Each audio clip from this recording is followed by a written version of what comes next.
Welcome to session 5 of our classes on sequences.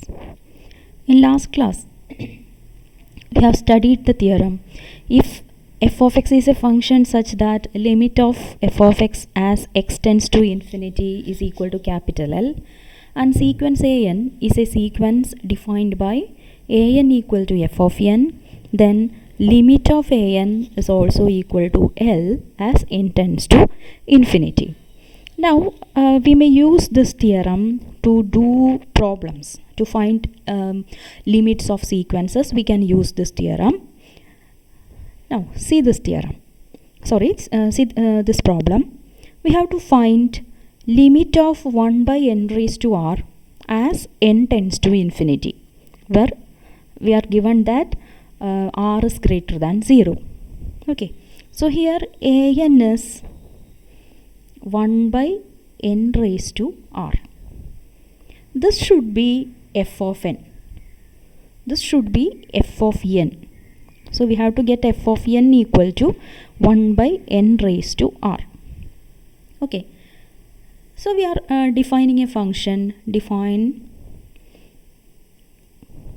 f of x equal to 1 by x power r for x greater than 0. That's enough for us. For x greater than 0, we are defining f of x as 1 by x power r. And what is limit of 1 by x power r as x tends to infinity? Here x goes to infinity. R is positive. So whenever x goes to infinity, x power r also goes to infinity, so that limit of this function will be 0. Okay, that means limit of f of x as x tends to infinity is 0 here. Then by our theorem, if I define f of x equal to 1 by x power r, I know that f of n is equal to 1 by n raised to r. So limit x tends to infinity, f of x equal to 0. So by our theorem, limit of an as n tends to infinity is also equal to the same limit. So 0 itself.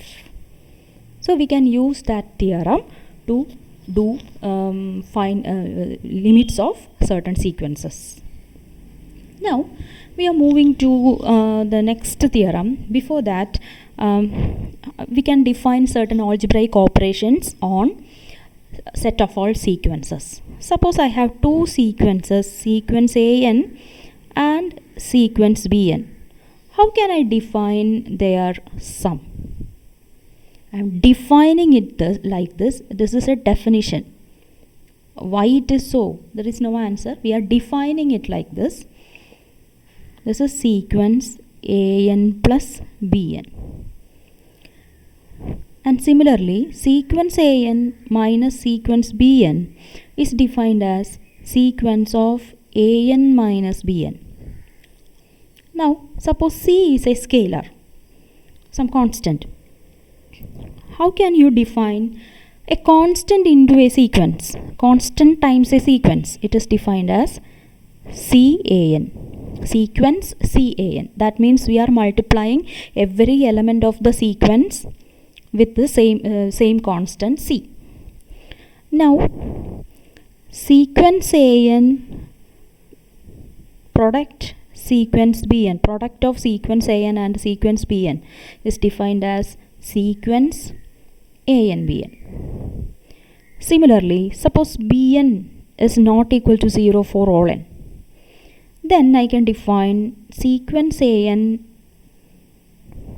divided by sequence bn, the quotient of sequence an and sequence bn as sequence of an by bn. Why we have taken bn not equal to 0? Otherwise an by bn is not a real number. Okay, so in this condition this is must. And suppose sequence an to the power p, where p greater than 0 or p is something. This is sequence of an raised to p. We can define certain operations on sequences like this. Okay, based on this, we have the second theorem, theorem 2, limit laws.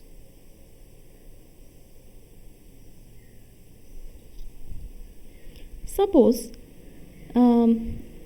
limit of sequence an as n tends to infinity is equal to L, and limit of sequence Bn as n tends to infinity is equal to m. Then limit of an plus bn as n tends to infinity will be L plus m. Okay. Similarly, sequence of an minus bm as n tends to infinity will be L minus m. Plus or minus, I can write in a single line. And limit of Can as n tends to infinity is C times L. C into limit of an, C times limit of an.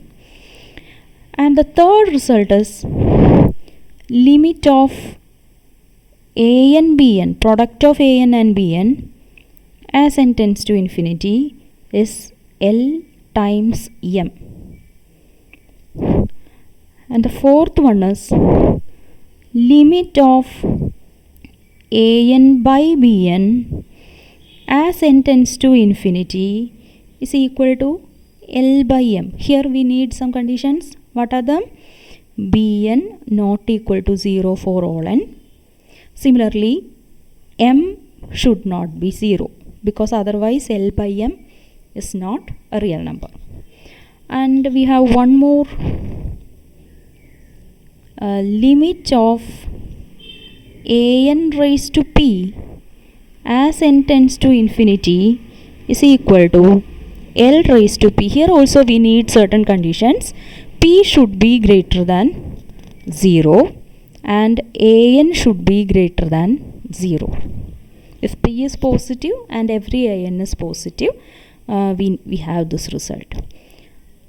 What we have to keep in mind is that only if an limit, sequence an is convergent, means sequence an has a limit and sequence bn has a limit, then only we have all these results. If any one of them is does not have a limit, these results are not true. Not. Only when limit of an and limit of bn exist, then only these results are valid. Otherwise, they may not hold. Okay.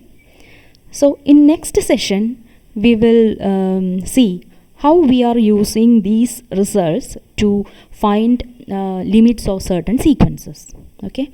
Till then, study well.